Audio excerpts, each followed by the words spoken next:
నరసింహ, పర్యటకు రావాల్సిన వాడివి ఇలా బిడ్డ పక్కల వస్తావేంటి? టైం ఏంటి? ఎవడైనా సరే నీకు కావాలంటే వాచ్ చూసుకో, నన్ను అడుగుతావేంటి? పట్ల నరసింహ! జై సింహ! హేయ్! ఏయ్! హేయ్! ఏయ్! హేయ్! ఏయ్!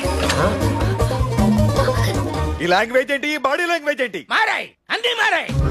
ఆకలిస్తే కిచెన్ వైపు, దాహం వేస్తే బార్ల వైపు చూసే రోజులు పోయాయి.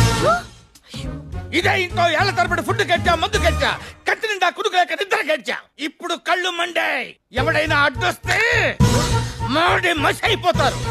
జయసింహ, నువ్వు దాదాగిరికి వచ్చినా, దౌర్జన్యానికి వచ్చినా, గూండాయిజానికి వచ్చినా, గ్రూపులుగా వచ్చినా, ఒక్కడివే వచ్చినా, ఫ్యామిలీ మొత్తాన్ని వేసుకొచ్చినా, ఈ పద్మనాభం అంతా పెట్టుకుంటే పచ్చడైపోతావు. ఏంటండి ఆ మాటలు? తను తిన్నాను కాబట్టి ఏయ్! నా చెల్లెల్ని కొట్టావా? నిన్ను కూడా కొడతాను. ఏంట్రా నువ్వు నడుచుకుంటే?